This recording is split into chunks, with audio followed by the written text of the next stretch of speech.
அனைவருக்கும் வணக்கம். வாழ்க வையகம், வாழ்க வளமுடன். நான் டெய்லர் பிரியா பேசுறேங்க.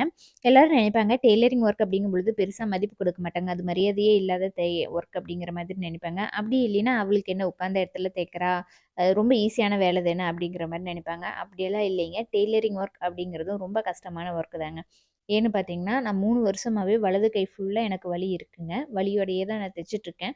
நான் நினச்சுக்குவேன் ஓகே நம்ம கட் பண்ணுறோம், ஸ்டிச்சிங் பண்ணுறோம் அப்போலாம் வலது கைக்கு தான் வேலை வந்து அதிகமா இருக்கும். அது இல்லாம வீட்டு வேலைகளும் செய்றோம். அதனால தான் வலி இருக்கு. சும்மா கை வலி தானே அது என்னத்த பண்ணிற போகுது அப்படின்னு சொல்லி லோக்கல்ல ட்ரீட்மெண்ட் எடுத்துட்டு நான் அப்படியே சரி பண்ணிட்டு இருந்தேன். இப்போ கை வலி ரொம்ப பெருசா அதிகமாகி தாங்க முடியாத அளவுக்கு ஆனதுக்கு அப்புறமா தான் டாக்டர் சொன்ன மாதிரி எம்ஆர்ஐ ஸ்கேன் எடுத்துட்டு வந்தேங்க. அந்த ரிசல்ட் வந்ததுக்கு அப்புறமா தான் தெரிஞ்சது எனக்கு என்ன ப்ராப்ளம் அப்படிங்கிறது. ப்ராப்ளம் கையில இல்லைங்க. என்னுடைய முதுகு தண்டுவடத்துல இருந்திருக்கு. இப்படி ஒரு அதிர்ச்சிய நான் எதிர்பார்க்கலைங்க. ஏன்னா இத பத்தின டீட்டெயில நான் அடுத்த சார்ட்ஸ்ல சொல்றேன். ஆன்லைன் டெய்லரிங் கிளாஸ்ல ஜாயின் பண்ணணும்னு நினைக்கிறவங்க வாட்ஸ்அப் பண்ணுங்க.